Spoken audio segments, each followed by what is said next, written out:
Good evening there, everybody. What is happening? Hopefully, you all are having a wonderful day today. So, I thought that I would get into this. Thought it was interesting news, so I thought that I would talk about it a little bit. So, from what I'm hearing, the mediations of Tyson Fury and Deontay Wilder really, I have no idea what's going on with that. I'm not going to pretend like I do. When it comes down to it, we don't really know what's going on behind the scenes. I've heard that it's possible that Deontay Wilder and Tyson Fury might fight each other for a third time. Now I'm starting to hear that it's more likely that Deontay Wilder and Tyson Fury will not fight each other for a third time. Which is interesting because according to these Deontay Wilder fanboys, you'd swear to God that Deontay Wilder has all the power or has all the leverage. But it is what it is because, of course, we all know, according to them, that Tyson Fury cheated. But it is what it is, according to them. But, whatever. Anyways, from what I'm hearing, Deontay Wilder and Andrew Ruiz might potentially be in the works, and I think that this would be a fantastic fight. Now, I've criticized Deontay Wilder a lot in the past, and I think deservingly. I don't hate on any of these fighters. I don't love any of these fighters. There are certain fighters that I root for here and there, but when it comes down to it, once again, I try to make it an announcement that I'm not a fanboy of any of these fighters. That way I can be as objective and logical as I possibly can. I think that's the right way to do things. And a certain amount of people think I'm this hater of Deontay Wilder. I am not a hater of Deontay Wilder. I just tell the exact truth on Deontay Wilder. And a certain amount of people don't like it. Because the Deontay Wilder fan base is the most over-emotional, most delusional boxing fan base I have probably ever seen, at least during my time. Now, I was not around during the time of the Mike Tyson fan base, but they're still around, and they're quite over-emotional and quite delusional as well. And I would know that myself because I actually, when I was younger, in my teenage years, I used to be a very big Mike Tyson fan. Now that I'm out of my teenage years, of course, I'm not a huge fanboy, or not a fanboy in general, of anybody. So it is what it is, and I think that's the right way to do things. But let's talk about this. So is this a good fight? Do I think that this is a great fight for Deontay Wilder's comeback? What do I think is going to happen in this fight if it does happen? How much of a chance does either fighter have? Well, let's get into it. So, do I believe that this is a great fight? Yes, personally, I do. Do I believe that this is necessarily the best fight for Deontay Wilder to come back to? Well, I'm not sure about that. Now, I heard a little bit ago, and I actually criticized Deontay Wilder on this, where he said that he might decide to fight Charles Martin for his comeback. And that, to me, I think is a little bit too low ranked. And I said in that video that Deontay Wilder, as I've told people in the past, is not interested in facing any of these top contenders. He says that he wants all these top contenders. He says that he wants Ruiz. He says that he wants Joshua. But you have to look at a person's actions instead of their words. Because a lot of the times, when people tell you stuff, they can be full of shit. And Deontay Wilder, no offense to him and his bitch-ass fan base, but Deontay Wilder has been full of shit for years. It is what it is. He's never been too serious about facing any of these top contenders. If he was, then in his 10 title defenses, he wouldn't have fought literal C-class fighters time after time. It is what it is. And a certain amount of people, of course, disagree with me on that. And I reviewed a Fanon International Boxing video a while ago, and it was not well received because a certain amount of people said, well, he fought who he needed to fight, what are you talking about? Well, listen, of course there are mandatories, and sometimes it is, recommended of the fighters to fight their mandatories, otherwise they're going to get stripped. But when it comes down to it, just because a fighter is ranked top 10 by the WBC or top 10 by a belt does not mean that they're an overly great fighter. And that's just what so many of these Deontay Wilder fanboys just do not understand. Or they do understand that, and they're just upset because I went after their fighter. Not really even went after him, but just told the truth about him. It is what it is. When it comes down to it, this Andrew Ruiz Jr. fight, I think is a fantastic fight because let's be real, and a lot of the Deontay Wilder fans, they always love to bring up his 10 title defenses. They always love to, bring up, he's this all-time great heavyweight because he has these 10 title defenses. Well, let's be real. Those 10 title defenses really don't pack as much weight as a lot of people want them to, or a lot of his fanboys want him to, because they really didn't come against that great a competition. Let's just be real. A lot of people are not going to like that, but it is what it is. This Andy Ruiz Jr. win, in my opinion, would be bigger than any one of his title defenses ever in his career. And that's saying a whole lot. It is what it is. Besides maybe the draw against Tyson Fury, but let's also be real on that. Deontay Wilder probably should have lost that fight. If you're an objective and logical commentator, you know who probably should have won that fight. You know that was a bad decision. In a certain amount of, I'm not a person who usually deals in absolutes, but when it comes down to it, boxing to me just really isn't that hard to score. I'm not going to say that it's completely black and white, but it's more black and white than what people would like to admit. So, unless the rounds are so close, and I didn't think the rounds were really that close at all in the first fight, but it is what it is, besides a couple of them, but it's whatever. I thought there was a clear winner. Bottom line is this, this would be a very big fight for Deontay Wilder's legacy. It would also be a very dangerous fight for him to come back because we don't know really where Deontay Wilder's confidence is going to be. Now, we know that Deontay Wilder, at least allegedly, has a decent amount of confidence in himself to beat these top contenders. That's what he says anyway. I've always kind of, looked at that under a microscope a little bit because, for him having all this confidence in the world to beat these top contenders, he surely doesn't seem to want to face any of them. But it is what it is. Anyway, when it comes down to the overall bottom line is this. This certainly would be a great fight, and I would have to give either fighter a hell of a lot of credit, whoever were to win this fight. And even for taking the fight, I have to give a hell of a lot of credit to both Andy Ruiz Jr. and also to Deontay Wilder. All right, this is a very big fight. This is no joke. All right, because both of these fighters have a very decent chance of beating one another. All right, when I take a look at this fight, who would I bet to win on this fight? I would probably bet on Deontay Wilder. But would I be surprised if Andy Ruiz were to win this fight? I would not be surprised at all. Listen, this is a very dangerous fight for both of them. When I take a look at it, you could possibly argue that Deontay Wilder is on wrong for Andy Ruiz Jr. You could also possibly argue that Andy Ruiz Jr. is on wrong for Deontay Wilder. So it's a very interesting fight. And there are certain power punchers that I've seen, like a Deontay Wilder, to where after they get their ass kicked the way that they did in a match like that against Tyson Fury in the rematch, they're never the same again. And they never overall have that same, I'm not going to say that they never have that same power, but they never seem to be as feared as they once were. So their punches, I'm not going to necessarily say have nowhere near the same effect, but sometimes may not have the same effect, not only because they don't have that same fear. Of course, if you get hit by the right punch, you're going to get hit by the right punch. It doesn't matter overall how much you fear them or not. That's not what I'm trying to say. But what I am going to say is that the fighters might look different against, Deontay Wilder because they might have a little bit more confidence in their game plan. And on top of that, Deontay Wilder may not have the same confidence in himself anymore. So his power might even possibly decrease a little bit because maybe he does not have that same confidence in his right hand anymore. So we'll see what happens. Now, that is a little bit of a speculation. Deontay Wilder overall might come into that fight. He might knock Andy Ruiz out with the first shot that he lands. I do think Deontay Wilder still has that one-shot knockout power. But is it possible that it may seem like he just doesn't have that same power anymore because of a lack of confidence and a lack of certain other things? It's very possible.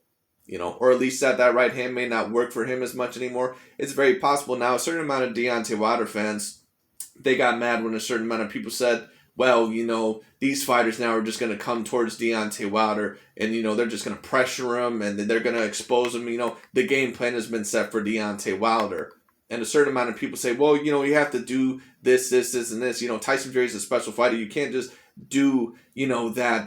They just think overall Deontay Wilder's just, well, what I'll say is this. Basically what they're saying is that not just any fighter can beat Deontay Wilder that way. And I agree. Not just any fighter is going to go in there and basically do to Deontay Wilder what Tyson Fury was able to do to him. But let me tell you this. This is a test for Deontay Wilder. And really, to me, this is going to be a test to see really how great he is. And I've already said this. I think we somewhat know how great Tyson Fury is because out of the big four of the 2010s, meaning AJ, Deontay Wilder, Tyson Fury, and Vladimir Klitschko, Tyson Fury has defeated, of course he has 3 to beat. He's beaten 2 out of the big 4. when it comes down to it, out of the three that he needs to face. So he has beaten two out of the big three that he needs to face. So when it comes down to it, we somewhat know how great Tyson Fury is. There are two fighters that we still need to see, okay, well, how great are they really? And we need to see that from Deontay Wilder. We also need to see that from Anthony Joshua. The reason why I say that about Anthony Joshua is because Anthony Joshua, in my opinion, is for sure probably going to go down as at least the third best heavyweight of his generation, maybe even over Klitschko, and a certain amount of people may disagree with that, but it is what it is. When it comes down to it, Anthony Joshua, we need to see him against the big, two. Now, we've seen him beat Klitschko. So now, of course, a lot of people love to say that was when he was older. Klitschko was still at a very decent point in his career. So it's not like that was a Miguel Cotto versus Sergio Martinez situation. That was that was a very decent version of Klitschko. So let's give Anthony Joshua credit there. But Anthony Joshua, besides Vladimir Klitschko, he has not faced Deontay Wilder. He has not faced Tyson Fury. So can we say for sure, without a doubt, that he is above those fighters? No, I don't think we can. Now, in my opinion, just because of his accomplishments and the competition that he has faced, if they were to never face, would I probably have to put AJ over Deontay Wilder? Yeah, probably.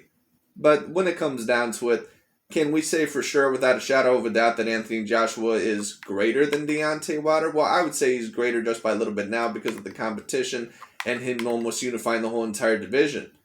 But no, we can't say for a shadow without a doubt that he's greater than Deontay Wilder. And Deontay Wilder, when it comes down to it, we can't say that either about him. You certainly can't say that he's the best heavyweight of his generation. He might actually be in last place when it comes to the big four. I would probably argue that he is in last place. Because when it comes down to it, the only one out of the big four that he's faced has been Tyson Fury. And in both of those fights, I thought he got dominated. Now, how you would do against Anthony Joshua or Vladimir Klitschko had that fight happened, who knows? But when it comes down to it, it would have been interesting. But this Andy Ruiz Jr. fight, I'm not going to necessarily say that he has so much of a status to where he should be added on to, the big five, or overall to where he should be also counted on the Klitschko level and those other guys' level. But Deontay Wilder, as of right now, in my opinion, of the 2010s, also heading into 2020, he is a part of the big four so far. But is Deontay Wilder really a part of a big four, or is it actually a big three? Because if he loses to Andrew Ruiz Jr., then all of a sudden it's going to be a big three. It's no longer going to be a big four because Deontay Wilder does not have enough big wins in his career to where we can say, okay, this guy really is for sure an A-plus fighter. There's just nothing to determine that. Because all the 10 title defenses that he had were not really against the greatest competition besides Luis Ortiz and Tyson Fury. And once again, the Deontay Wilder fanboys are not going to like that. I really don't give a damn. It is what it is. When you face Artur Spiltzka, he's a journeyman. When you face Johan Duapis, that guy's a journeyman. Bermain Stavern was really not overly great, but he was decent, at least if you wanted to say that. Luis Ortiz was very talented, I guess, but when you even take a look at his resume, he hasn't really accomplished a whole lot, but I'll give him credit, for beating Luis Ortiz, because Luis Ortiz still remains high in the top 10 today, so I'll give Deontay Wilder credit for that. But when it comes down to the overall, the majority of the fighters that he fought during his title defenses, they were not overly impressive fighters. The only one that we can say for sure that was an A-class fighter was Tyson Fury, and I thought he lost twice to Tyson Fury. So this is very important for Deontay Wilder's legacy. Very, very, very important for his legacy. Andrew Ruiz Jr., I would say this was also very important for his legacy. But this is a lot bigger, I think, for Deontay Wilder. Because as of right now, Deontay Wilder, even with that loss against Tyson Fury, he's still looked at as one of the big four heavyweights of this generation. And Andrew Ruiz, some people might look at him as a big five. They might say big five because Andrew Ruiz was able to beat Anthony Joshua that one time. But I'm not necessarily sure if I count Andrew Ruiz in that, status. I think he's just a level below those guys. But who knows?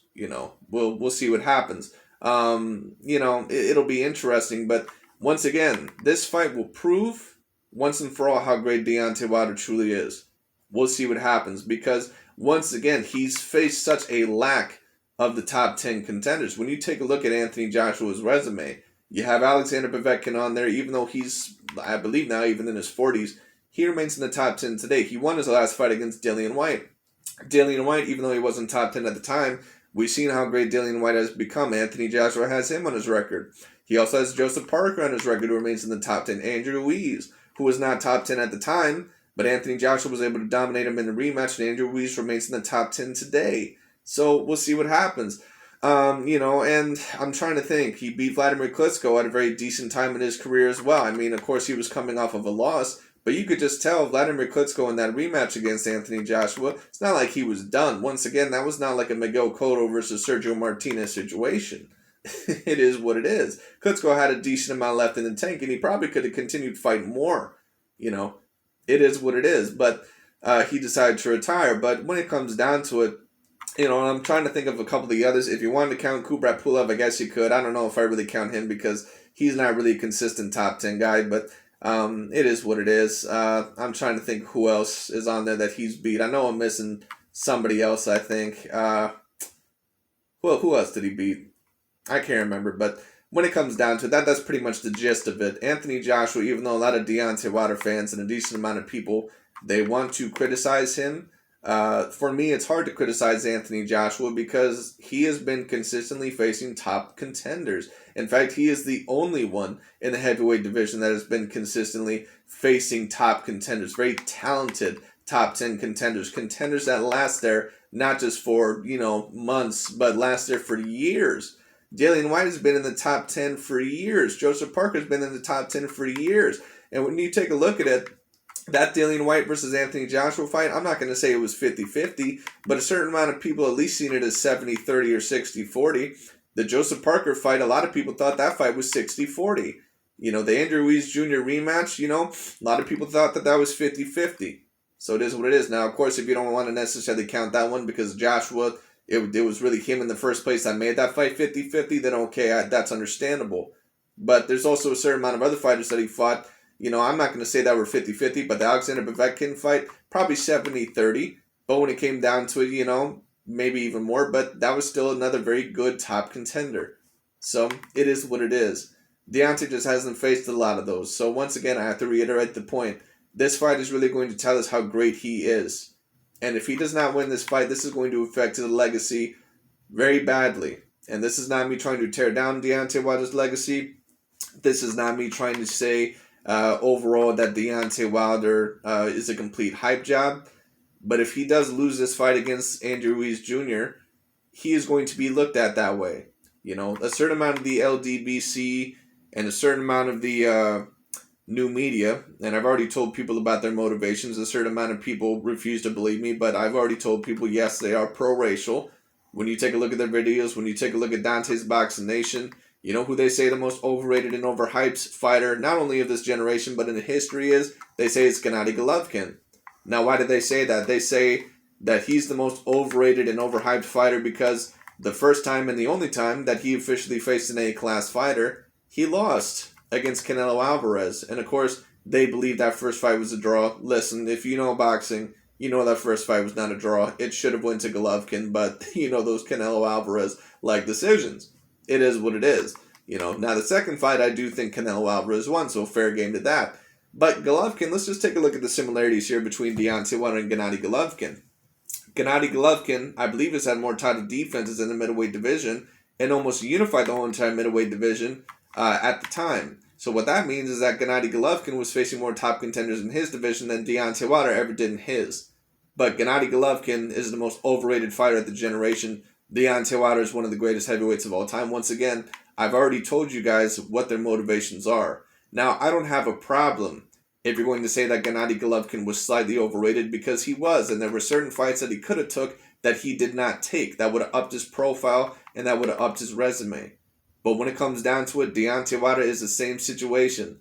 Deontay Wilder was not facing elite contenders during his division, but at least Gennady Golovkin nearly unified the whole entire division. So you knew that at least he was facing some top competitors in that division. He also faced Danny Jacobs. He also faced a couple of other decent ones. So it is what it is. And he was avoided by a certain amount of fighters. Deontay Wilder claims that he was avoided, by certain fighters. Do I completely believe him? No, I don't. Because Deontay Wilder does not seem overly interested in facing these top contenders. He seems to have an excuse for for certain fighters that he just can't face. But it is what it is. But anyway, when it comes down to it, man, that's just the bottom line. Once again, Deontay Wilder and Gennady Golovkin are actually in a very similar situation. But Golovkin was in a better situation because at least he gave Canelo Alvarez a very tough fight both of those times. Deontay Wilder, in my opinion, he gave Tyson Fury somewhat of a tough fight the first time. But that fight, in my opinion, I thought it should have went to Tyson Fury, and I didn't think it was that close. And the second fight wasn't close at all. If he loses to Andrew Ruiz Jr., it is going to look very, very bad on Deontay Wilder. And he is probably going to be remembered as the biggest hype job in boxing history. And a certain amount of people are not going to like that. But that is what Deontay Wilder is going to be called if he loses this fight. So this is very important for Deontay Wilder's legacy. This is probably as important as it can get. So hopefully Deontay Wilder can pull it out, at least for his sake. For Andrew Ruiz Jr., do I believe that Andrew Ruiz Jr. has a decent chance in this fight? Yes, personally I do. I think he has a very decent chin. Now, if Deontay Wilder does land the right punch with the right hand, will he knock him out? Yeah, probably. But Andrew Ruiz Jr. also is not the worst defensively. He's got decent power. If he traps Deontay Wilder up against the ropes, I'm not going to say that he'll knock him out, but he can damage him a little bit, and he can make Deontay Wilder a little bit tentative to throw. Now, personally, who would I favor in this fight? I would favor Deontay Wilder. I'm just explaining what's on stake, or what's at stake here, excuse me. So when it comes down to the overall, bottom line is this. I think that both fighters have a decent chance to win this fight. I would bet on Deontay Wilder to win this fight, probably by 4th round to 7th round TKO. But we'll see what happens. Andrew Ruiz does have some flaws. He is not great with extremely lengthy opponents, as shown in the Anthony Joshua fight. Now, he did beat Anthony Joshua the first time, but I think Anthony Joshua not only was he not in the best of conditioning in that first fight, I don't think he took him seriously, and I think he tried to exchange with him a little bit too much in, the first fight. So, it is what it is. Second fight, he couldn't catch Anthony Joshua whatsoever. And Deontay Wilder in this fight, he can, I remember when Deontay Wilder was criticizing Anthony Joshua. And in my opinion, the reason why he was criticizing Anthony Joshua is the same reason why someone who's jealous over somebody criticizes someone. Because he didn't like Anthony Joshua and he was trying to look better over Anthony Joshua. And I think the reason why he was trying to criticize him is saying, see, I wasn't ducking Anthony Joshua. Joshua was ducking me. Deontay Wilder was the one that was avoiding Joshua. And a certain amount of people are not going to like that, but it is what it is. Anyways, when it comes down to it, when it comes down to it, I remember when Deontay Wilder said, why is Anthony Joshua backing up against, the smaller guy? Go forward, try to knock him out. When this fight happens, if it does happen, I can bet your ass Deontay Wilder is not going to try and come forward with Andrew Ruiz Jr. Because if he tries to just go in there and slug with Andrew Ruiz Jr., there's a decent chance Deontay Wilder might get his ass kicked. And that's the bottom line. All right, if he tries to overextend with Andrew Ruiz Jr., and if Andrew Ruiz is able to avoid that punch a certain amount of times, if he's able to, he can go to Deontay Wilder's body. He's very fast on the inside, and he's got a surprising punch. And this is also another myth about Deontay Wilder that needs to be broken. Deontay Wilder does not have this indestructible chin. I don't know why so many people think this. Take a look at the Eric Molina fight. Take a look overall at the Luis Ortiz fight. Take a look at a certain amount of these other fights. He does not have this indestructible chin. Deontay and Tyson Fury. So many people said, well, Tyson Fury cheated because he was able to hurt Deontay Wilder so much in the rematch, but not at all in the first fight. Actually, in both fights, he was able to get hurt. So it is what it is. Deontay Wilder has never had this indestructible chin. Now, does he have a better chin, say, than Anthony Joshua? Sure. And the story of Anthony Joshua having this bad chin, I think that's a very overrated narrative. He doesn't have a glass chin. What I'll say is that he has an average chin. If you hit him right on the chin, you certainly can't knock him down. You can stumble him. But he's not some person overall to where, like an Amir Khan, where you touch him on the chin just a little bit and overall he's going down. That's not Anthony Joshua. Does Deontay Wilder have a better chin than Anthony Joshua? Yes. Maybe even a better chin than Tyson Fury? Yes. But when it comes down to it, he does not have this indestructible chin. He probably has a B-class chin. Maybe if you were to rank him in the A range, I would say A- chin. He does not have an A-plus chin. A-plus chins are where you talk about the Canelo Alvarez's, the Gennady Golovkins, probably the Floyd Mayweathers.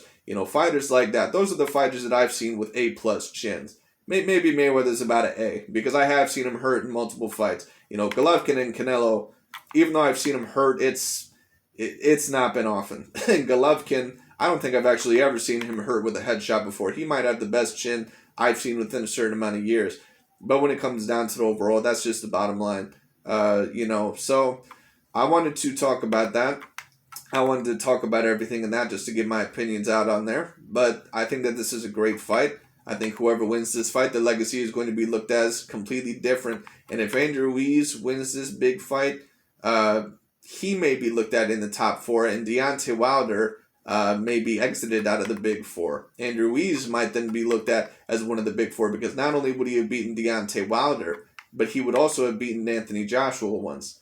So, maybe there still would be a big 4, but maybe Deontay Wilder would just no longer be in it, because they'd say, well, out of the A-class fighters that you for sure faced, you lost to 2 of them. You lost to the 2 A-class fighters that you only faced in your career.